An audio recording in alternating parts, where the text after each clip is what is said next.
Hey yo, it's Noku2 here for another comic book haul. As I mentioned in my last video, I'd be posting up a few books, a few hauls, and in a row.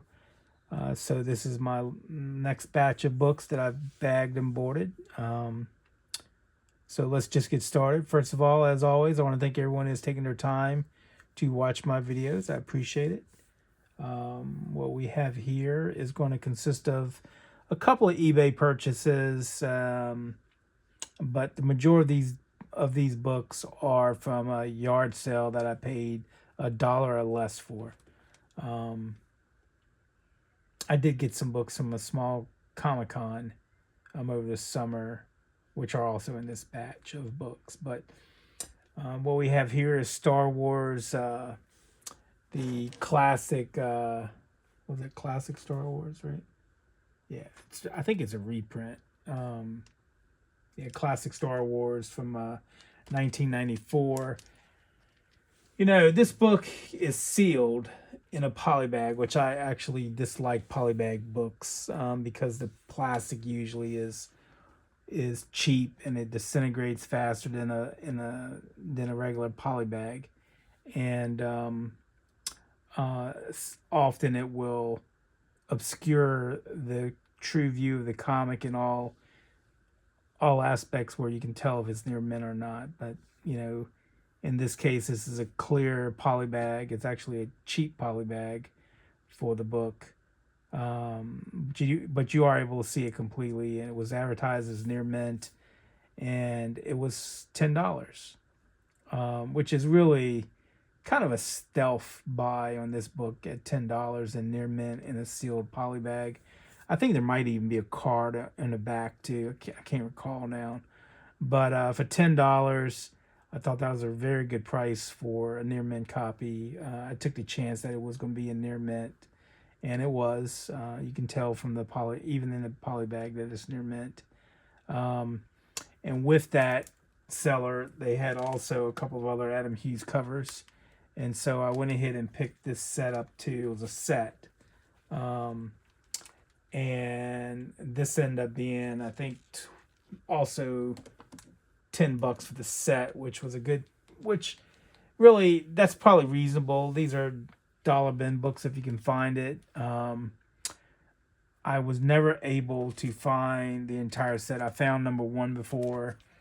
I have number two. This is the Serenity Adam Hughes covers, but the issue I could never find is number three. And so for $10 to find number three, I thought it was worth it to get combined shipping and to get all four of these books for roughly $20. And again, I know I have this copy here with the lovely. I can't remember what her first name is. Maybe it is her first name, Arena. And then obviously Matt. What's his name? Shoot. Um,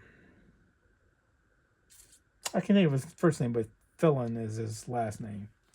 But you know, that was actually a good movie, Serenity. I like the movie, but the comic adaptation with covers by Adam Hughes. So got those books and happy to cross that off my list. Now the next group of books I got, they were dollar books, which I thought overall that was a great deal. Um, these are all in VF near mint, which I thought for the books and the age, it was a good price. You know, these are um, let's see here. Let me see if I can put them in order here. These are from 1980. I think one of these actually does not have interiors by George Perez, but this is the second run of George Perez on the Avengers. This is 191 for $1. I bought them all that they had. 192 direct edition. 192 newsstand. You know, in that era, probably the direct edition was a little bit more rare than newsstand. because at that time there was more newsstand copies being sent out than direct issues. 188, that is John Byrne. And then 199, also John Byrne. Also for $1, which was, these were in VF Plus condition. This one was probably fine. Marvel Team Up, Spider-Man and Killraven. Ironically, or maybe not ironically, I mean, I had this comic when I was a kid. I picked up when I was a kid and read multiple times. This is still probably an upgrade, even though it's not in near mint. It's a fine condition. That's number 45. Number 44, this is in VF. Marvel Team Up. Bronze, what's that, 1976 maybe?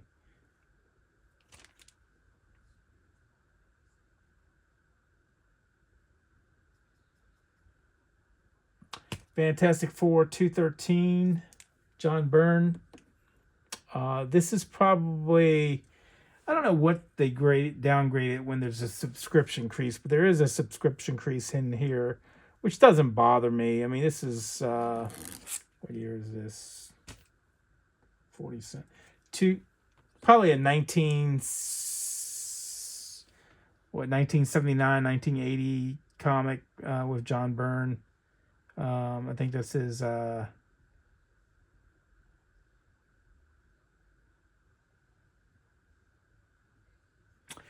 think the Fantastic Four run that he started on this was after his Uncanny X-Men, so that's probably about 79, 780. This was $1. I picked this up. Silver Surfer Black, number 5, all black cover, still in there mint.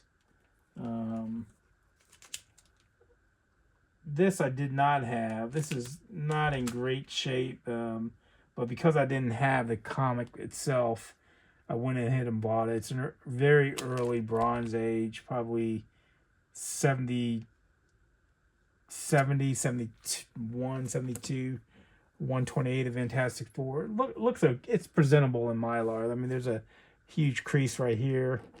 But again, for $1, what are you gonna do? It made it. It might have even been cheaper than that, maybe 50 cents. This was in near mint condition, which I thought for the book for $1, early bronze, Firestorm Volume 1, number 2. Number 2, yeah, number 2, Firestorm Nuclear Man in their mint condition. Now, these next books were, here's another Avenger.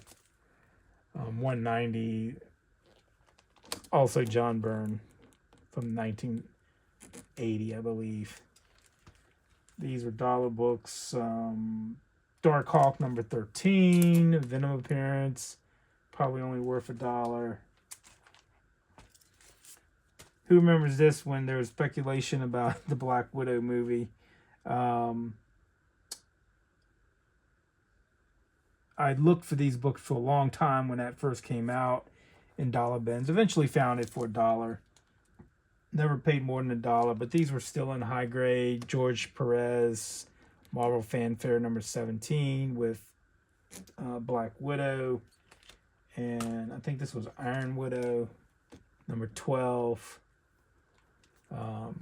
These two issues, 11 and 12, I didn't have. I had number 10 for a long time that I bought in a yard sale years and years ago, but never really read it.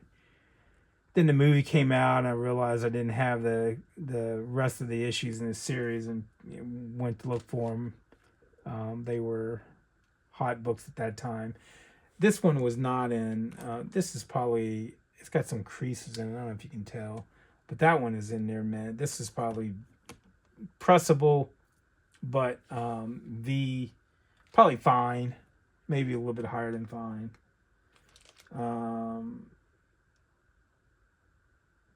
This book is from 2009, Batwoman in Detective Comics. What number is this? 854. This used to be a hot book, $20 book, but it's not that anymore. This is the first appearance of Alice, um, some character named Alice, some villain for Batwoman. But again, that's not nowhere near as expensive as it used to be. That's probably on a good day, $5 to $10. 52 weeks, week 11, first appearance of Kate Kane as Batwoman. I mean, that book was hot for a good while. I think that book peaked at during COVID, that was like what, almost a $50 book. I paid $2 for that book, and that's probably a $5 to $10 book now on a good day. Probably what it's worth. All right. Now these two books here, I bought these on eBay, and I just got these in a couple of days ago, actually. And I bought these because they remind me of my childhood.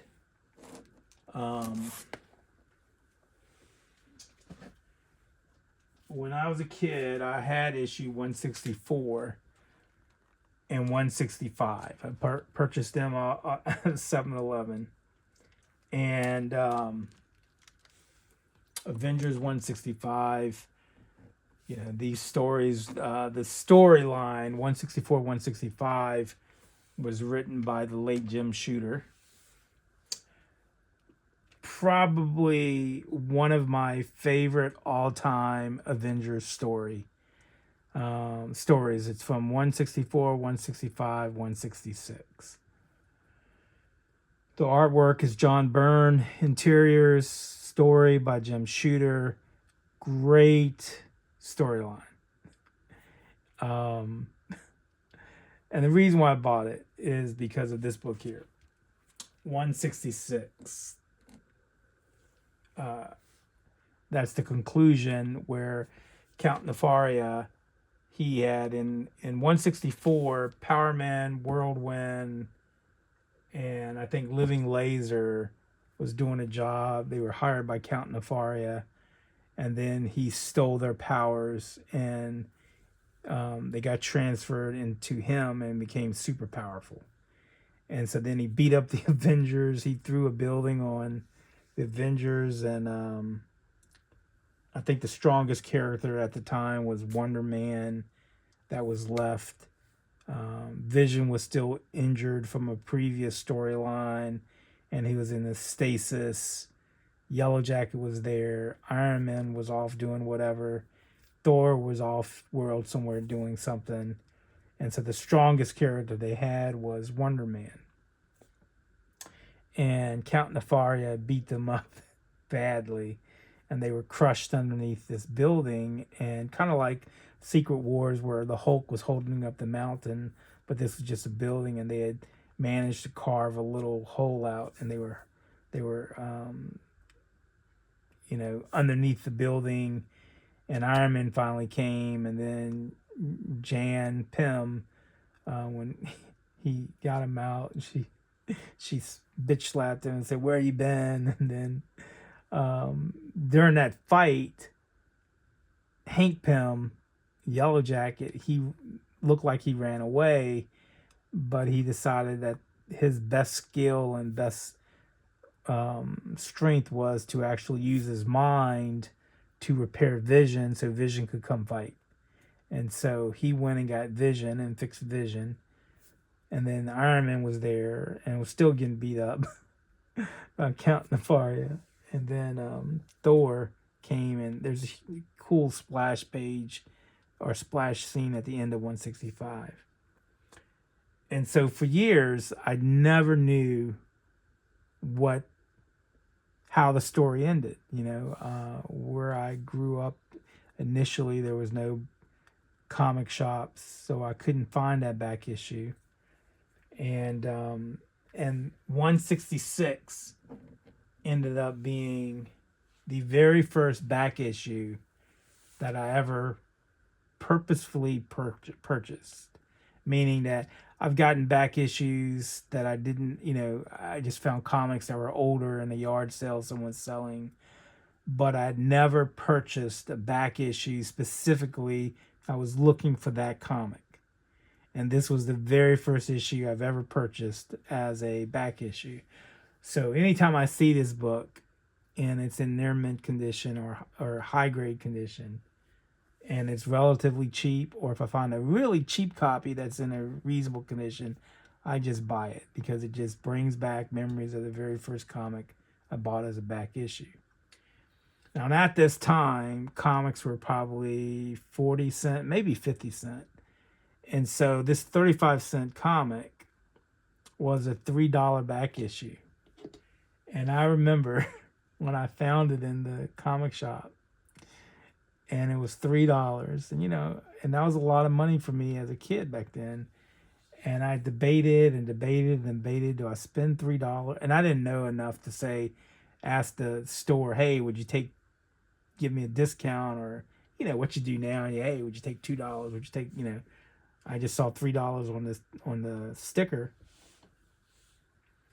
and I ended up buying that book. But I debated about it. I actually, as a kid, stressed about it. Should I spend that much money on a comic? And and I remember I was sick to my stomach because at that time I could have bought, for $3, I could have bought at least 6 comics, right? 7 comics, 8 comics. And then I bought the one comic, and I came back. My dad let me go into it was a small store. He sat in the car, and I went in and I came back out, and he asked me what I bought, and I showed him I had a couple of comics in this comic. I think maybe I had $5. And he goes, you paid $3 for that comic? And I was like, yeah, I needed this comic. And so I remember taking it home and reading it, and years later I finally knew how the comic ended, how that storyline ended. And I don't know if it was the fact that the story is well written, or the fact that all the memories of how I ended up, thinking what could have ended, how the book ended. I never, in my mind, thought about how it ended. But anytime I see this comic, it brings back memories. I actually think the comic is underrated, and it doesn't get its due because the interior artwork is great. This is just before John Byrne went to Uncanny X-Men. So it was 1977. Jim Shooter, before he was Jim Shooter, James Shooter, writing books. Great storyline, great art. Sellers wanted near mint, $20 for this book. When it easily in near mint condition will go for $15 to $20. And I think that is a travesty. That's tragic because this storyline 166, 165, 164 is a great storyline, great art, John Byrne. It should go for more. These 2 books I won in an auction, and I paid roughly $10, plus postage. So I think all in, I paid maybe $16 for both books, $8 a piece, which is really good price for those books in that condition. Like I said, the cover is done by George Perez, right? But the interiors is John Byrne. So, I showed that book out of just reminiscence, of my childhood. And the seller also threw this book in for free, which is Avengers 369. And that was in really high grade near mint. I mean, this is a near mint book. The guy's selling off his collection. And so I have that, I have that book, but this book also, because of the type of cover it is hard to find in near mint. So I was very appreciative of that. Now the rest of these books are just dollar books. I'm going to just quickly show the complete run. Mighty Thor, Jane Foster, what number is that? 15. Number 5. A lot of these I already had. This was a Phoenix variant, number 702, 701, 703.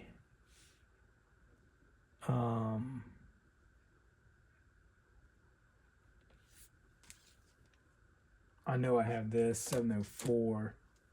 It was in high grade. I did not have this, was just a character variant. Number 3. And then, let's see what else. 705, some kind of Thor variant. Did not have that one. And these two here were dollar. Thor 28 with Venom on it. I don't know if Venom is actually in that book or if it was just a Venom month cover, but great looking cover. So I bought that for $1. And then Total Awesome Hulk, which I'm pretty sure I have this with Enchantress. Great looking cover by Frank Cho, I think that is his artwork. And then I got these for $1, which, you know, these are cover price, obviously, True Believers, but these two True Believers are worth more than $1. I mean, if you know, you know. Thor number 1, first Jane Foster, and first Beta Ray Bill. So don't sleep on the True Believers. If you see them, some of them go for some pretty good money.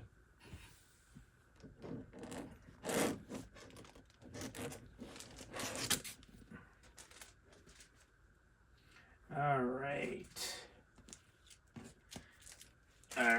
So, what else do I have to show for? All right, I'm going to show you some hot books. Hot books under the radar. How about that? If you know, you know. If you don't, you know, I guess you're going to learn here. All right, so Nightwing 87. Variant cover by, who's this guy? Jamal Campbell with Batwing, or no, Bitewing on there holding the dog. That's expensive. That's going for $25 now, and get that for $1. Great price. That's a $25 book if you didn't know. And so when I saw some of these, I went. Actually, no, I'm sorry, that was cover price, but still great price for that, $25. This was Nightwing 89 cover price. That is about the going rate cover price. Yasmin Putri, I did pay $1 for. The variant to Red Hood 29. That's a on a good day, easy $10. Probably on a good day you might get 20 for it. Nightwing 88. This is the Jamal Campbell variant, or the Batgirl Love variant, they called it. That's a $15 book. That's cover B. And these are, you know, these variants were just regular, you know, 1-to-1 ratio. And this was cover A. These are new costume. This was a new costume for Nightwing that was made by Mr. Terrific. So, but this one goes for, you know, this is cover price, and that one, you know, I did pay cover price $4.99, but that one goes for $15, easy $15. Beautiful Delato cover for Nightwing 130.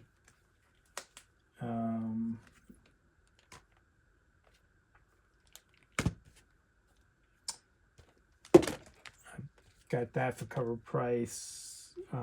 This is the, well, two of those Nightwing. Actually, I bought every cover they had on that one. This is the book that's hot right now. If you didn't know, Pumpkin Spicy Nightwing. I mean, that was on one of those checklists as being a hot book, and that is an easy $25 book right now. I bought both of these. Actually, all the Nightwing covers, cover Bs, are going for some crazy money right now. That's, again, the pumpkin spicy cover. I think it has to do with his butt being on the pumpkins, to be honest. And this was the Yasmin Putri sweater weather variant of Nightwing, and this is issue 122. And that book is going for $20. How many of you remember when this book came out? It was hot. This was an expensive book. This is Summer of Superman Special #1 by Alexandra Lozano. Gorgeous looking cover. This is a second print, so it doesn't go for anything but cover price, which is what I paid. Marvel swimsuit issue. Also, the only reason why I'm showing this is because this is also by Lozano. Good looking cover. It's the Rivals variant. And Pop Kills #1. Dave Johnson, a regular cover. I've tried to read that book, and I just haven't gotten into it just yet. And then lastly, to end off with some Adam Hughes cover art, Black Cat #2.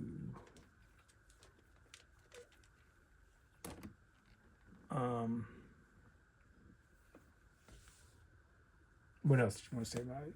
Adam Hughes doing his thing. All right, so I'm gonna leave you with pumpkin spicy variant because it's October. Appreciate you taking time to watch my video. And we'll catch you later. Peace.